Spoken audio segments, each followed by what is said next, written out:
Namaskar and welcome back to my YouTube channel Back from the Jaws of Danger। आज international tigers day है। ये बड़ा खूबसूरत एक नया पोस्टर मैंने बनाया है टाइगर का।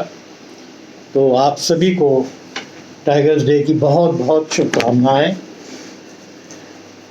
और ये देख रहे हैं कामोफ्लेज काउबॉय हैट। ये मैंने दो देखे थे एड्स, उसमें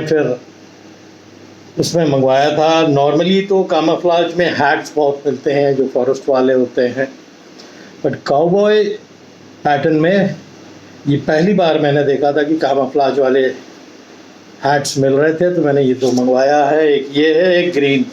मैं कभी पहनूंगा किसी वीडियो में, तो मेरे को अच्छे लगे थे तो मैंने मंगवाया।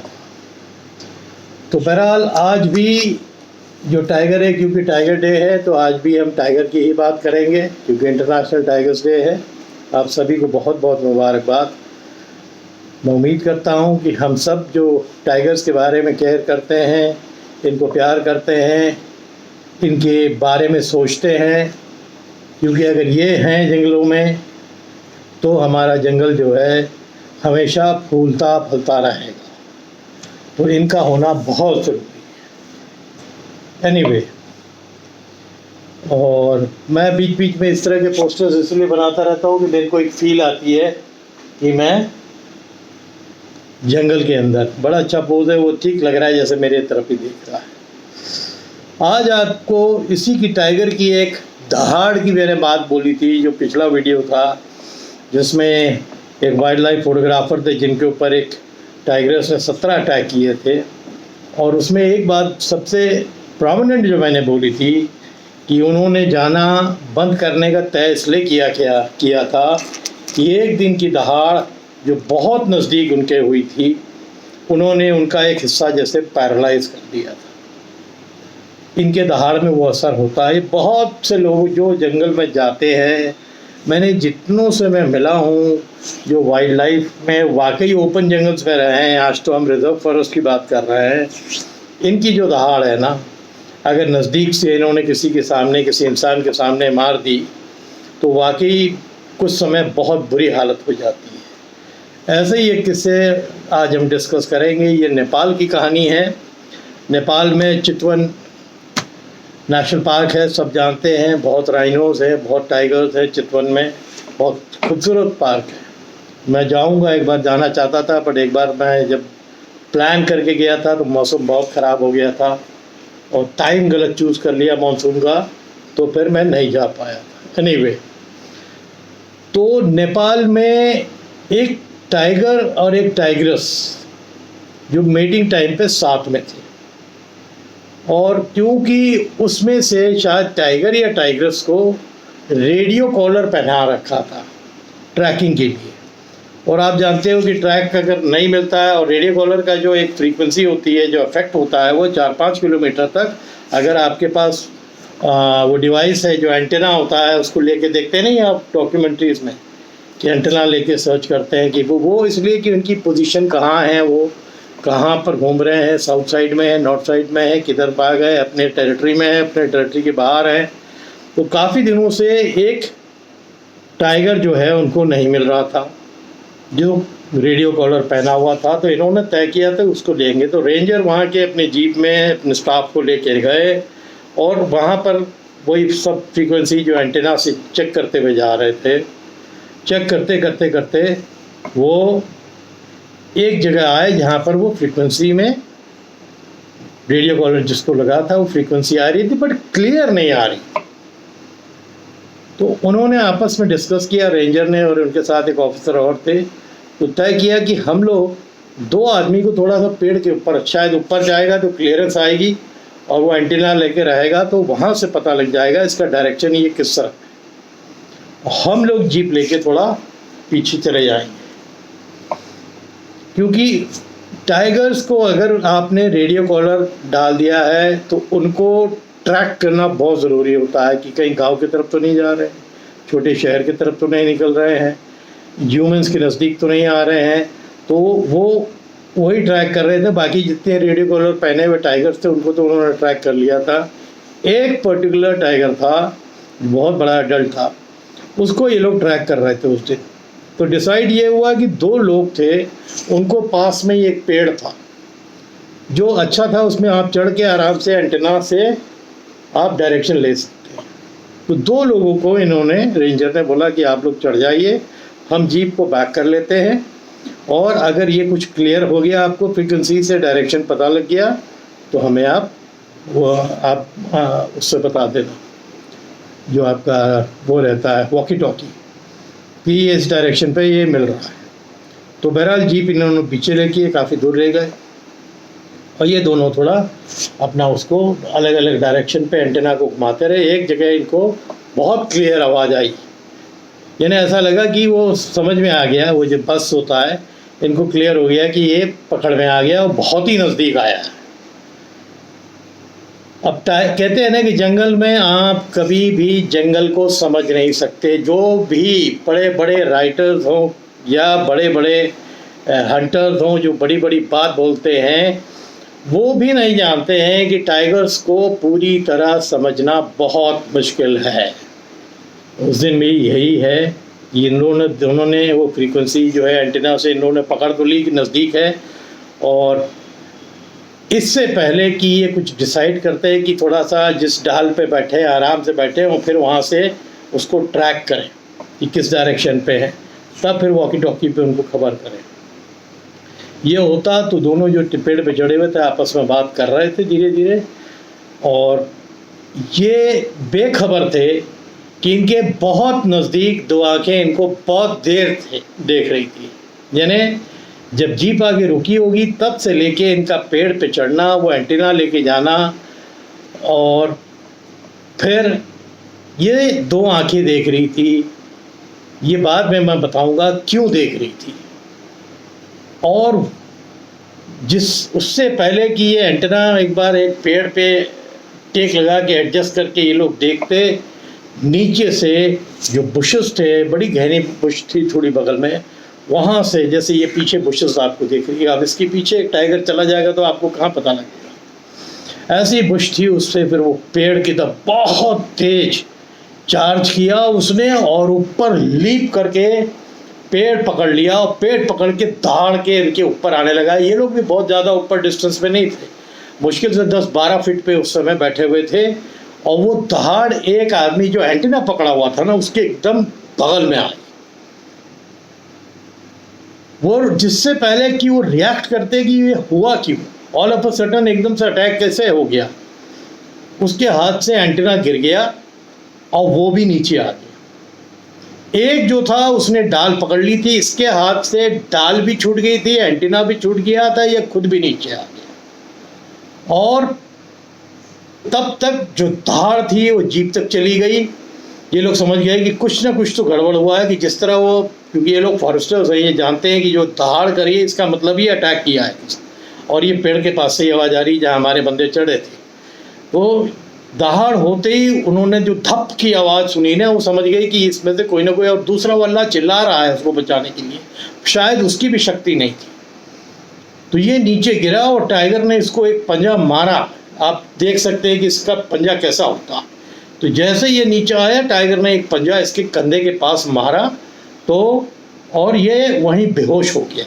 पर इससे पहले कि टाइगर इनके ऊपर अटैक करता, क्योंकि वो फॉरेस्टर्स जीप में सब बैठे हुए थे गन लिए हुए, उन्होंने वहाँ से फायर करना चालू किया और इस पेड़ की तरफ बढ़ने लगे। तो वो आवाज़ जो फायर की हुई थी ना, वो टाइगर घबरा गया और फिर इनको छोड़ के वो जंगल के अंदर भाग गया। दूसरा वाला जो पेड़ पे चढ़ा हुआ था उसने देख लिया था कि उसको कॉलर लगी हुई है, यानी वो कॉलर लगा हुआ था।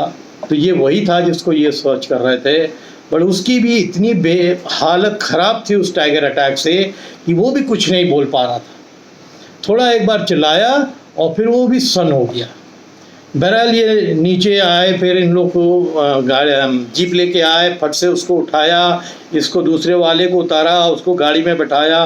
तो देखा था कि उसका पूरा एक जो बायां हिस्सा है फट गया था, जो शर्ट वर्ट पहना था वो फट गया था, और इसका ये कंधा झुका हुआ था। दैट मीन्स ये कॉलर बोन उसने एक ही बार में, एक वार के अंदर कॉलर बोन तोड़ दी थी और यहाँ से स्क्रैच किया था और पीछे तक जो मांस था वो लोथड़ा पूरा निकाल दिया था एक पंजे में, इस एक पंजे में।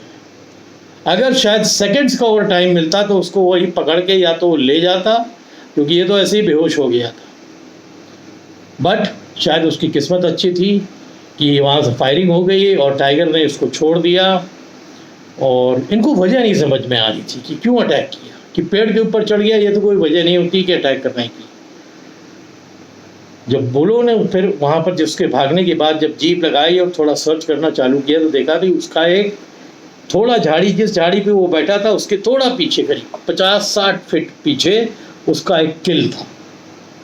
वो किल के ऊपर झाड़ियों में बैठा हुआ था। जब जीप आया, जीप वहाँ पर रुकी होगी तो उसने देखी, वो देख रहा था, डिस्टर्ब हो गया, शायद खा रहा होगा, अपने किल पे होगा। एक किल का होना और दूसरा किसी शेरनी का बच्चों के साथ होना, ये बहुत डेंजरस पोजीशन होती है किसी भी फॉरेस्टर के लिए कि वो अटैक कर सकता है।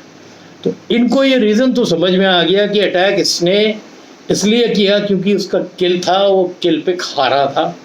तब तक ये जीप आई और इन लोगों ऊपर चले, सब देखा उसने, जितनी दूर पे वो किल था, इसका मतलब वहाँ से वो पेड़ क्लियरली दिख रहा था। इन दोनों को क्लाइंब करते देखा और उसका गुस्सा बढ़ता गया कि जीप तो पीछे चली गई, ये दोनों क्यों नहीं गए। ये बहुत इंटेलिजेंट जानवर होता है। ये धीरे धीरे उसी झाड़ी के पीछे आके बैठा हुआ था और ये ताक में था कि मैं एक बार मैं फिर इनके ऊपर अटैक करूं और मुझे डिस्टर्ब करने का नतीजा क्या होता है इनको मालूम होना चाहिए था। बट इस जीव को यह नहीं मालूम था कि उसकी उस दहाड़ का असर जिस आदमी पे हुआ वो कैसा हुआ। चोट तो लगी ही लगी, कंधा तो टूटा ही टूटा, ठीक है। जब वो फिर इसको उठा के वो लोग तुरंत अस्पताल पे ले गए, शायद काठमांडू ले गए थे, तो उसका इलाज चला, डिसलोकेशन का भी चला, प्लस जो पंजे से इन्फेक्शन हो गया था उसमें वो मरते मरते बचा।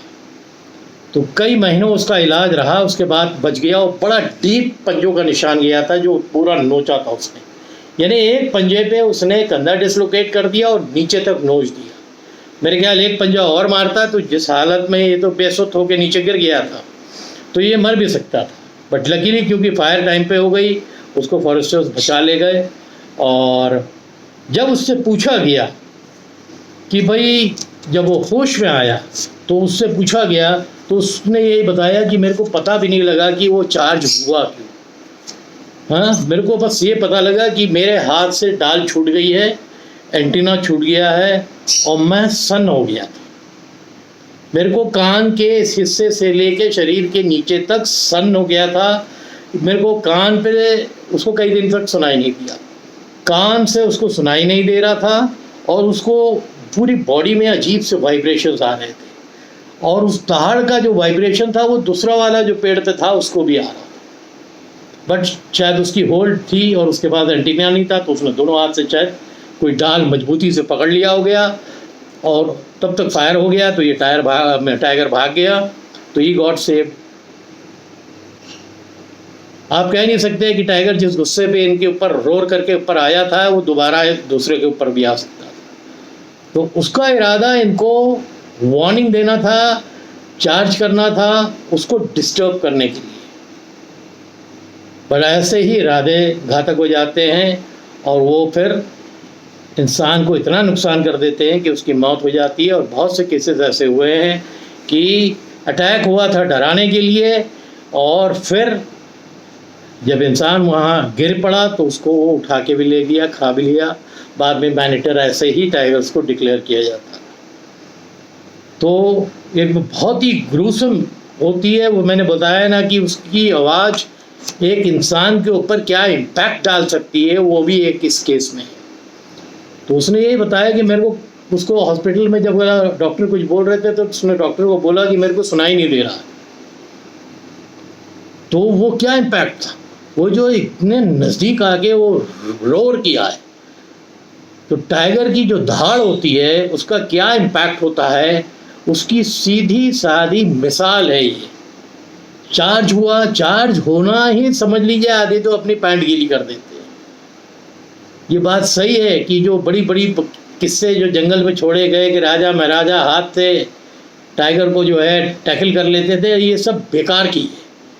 ये जानवर को कोई इंसान अपने हाथों से टैकल करते, ये सब ऐसा लग रहा है कोई खिलौना नहीं है, ये टॉय नहीं है, ये एक मसल से भरा हुआ पावर हाउस है। इसका एक पंजा जो एक इंसान को कितना नुकसान कर गया, इस केस में आपने देख लिया। कई दिनों तक कान से उसको सुनाई नहीं दिया और उसकी दहशत ऐसी हो गई, कई दिनों तक उसने जंगल में ड्यूटी करने से मना कर दिया। ये दूसरा जो बंदा इस अटैक को देख चुका था और टाइगर को चढ़ते हुए देख चुका था और धाड़ मारते हुए इसके ऊपर अटैक करते हुए देख चुका था, वो उसकी हिम्मत नहीं हो रही थी ड्यूटी में जाने की, जबकि वो सालों से जंगलों की ड्यूटी कर रहे थे, टाइगर्स को देख रहे थे, चाहे वो दूर से ही देख रहे हों। बट यह इम्पैक्ट होता है इस जानवर के दहाड़ में। बहरहाल वो कुछ महीने उसका इलाज हुआ और फिर वो ठीक हो गया और उसके बाद अब उसने ड्यूटी की है कि नहीं की है मेरे को तो ये नहीं मालूम है, but luckily he got saved. और एक छोटा सा किस्सा मैंने आज बताया है कि टाइगर की दहाड़, खास कि आपकी तरफ जब वो अप्रोच करता हो फिर दहाड़ मार के आता है पकड़ने के लिए, बड़े बड़े इंसान, बड़े बड़े हिम्मत वाले। मैंने एक किस्सा बताया था आर्मी के कर्नल का, है ना, कि वो बार बार मोहम्मद को कह रहे थे कि और पास जाओ, कॉर्बेट का था। और जब टाइगर ने रोर किया ऊपर और कूदा उनकी तरफ तो वो बेसुध हो गए, आर्मी में थे। तो इस जानवर को कोई भी हल्के में ना ले, कोई भी। कितनी बार होता है कि जीपों के बहुत नज़दीक सफारी में आ जाता है, यू नेवर नो। इनका टेम्परामेंट समझना इम्पॉसिबल है। कोई बोलते हैं कि हम समझते हैं, ज़रूर समझते होंगे बट एक दूरी से। अगर आप इनके पास आ गए, यू नेवर नो कि ये क्या कर सकते हैं, इनका गुस्सा किस बात पे आ जाए। ये राजा हैं और राजा की तरह जंगलों में रहना जानते हैं, और उस राजशाही में कहीं कोई डिस्टर्बेंस आ जाता है तो दे कैन अटैक। और इंसान को मैंने बताया ना, बिल्कुल आपको एक बर्थडे केक की तरह चीर देगा अपने पंजों से, दांत की भी ज़रूरत नहीं। ठीक है। एंड उम्मीद करता हूँ ये छोटी सी कहानी मैंने पढ़ी थी और तो मेरे को याद आया कि आज टाइगर्स डे है तो मैं इसको डालूँ। अब ये कहानी हो सकता है कि मैं 1-2 दिन बाद डालूँ, बट मेरे लिए ये इम्पोर्टेंट था कि आज इंटरनेशनल टाइगर्स डे है तो एक टाइगर की कहानी आज ज़रूर बोलूँ। तो ये कहानी मैंने पढ़ी हुई थी, मेरे को याद आ गई कि फॉरेस्ट गार्ड के ऊपर अटैक हुआ था और क्या हालत हो गई थी उसकी। उम्मीद करता हूँ ये छोटी सी कहानी है आपको पसंद आई होगी, और ख़ासकर इस जानवर के पावर के बारे में और उसकी दहाड़ के पावर के बारे में आपको एक अंदाज़ा लग गया होगा। ऐसी और कहानी भी डालता रहूँगा। और फिर से आप लोगों को आज इस खूबसूरत जानवर के सेलिब्रेट करने का दिन है। सेलिब्रेट करें, हम लोग सब कामना करें कि हम इनको और सेव कर पाएँ, ये हमारे जंगलों में और बढ़ें। ठीक है, हमारी जंगलों की शोभा बढ़ें, और क्योंकि ये इनको अगर हम बचाएंगे तो हमारे जंगल का इकोसिस्टम को हम बचा रहे हैं। ये हर आदमी को मालूम होना चाहिए। देखना आना बहुत इजी है, बट इनका जिंदा रहना और सरवाइव करते रहना और बढ़ते रहना ये बहुत इम्पोर्टेंट है। तो इस वीडियो को मैं अब यहीं एंड करता हूँ, इस उम्मीद में कि इस खूबसूरत जानवर को हम लोग हमेशा सेव करें, और ये जब तक हमारे हिंदुस्तान के जंगलों में है तब तक हमारे हिंदुस्तान के जंगल फलते फूलते रहें। Thank you. आप लोग अपने हेल्थ का ख्याल करिए और तगड़े से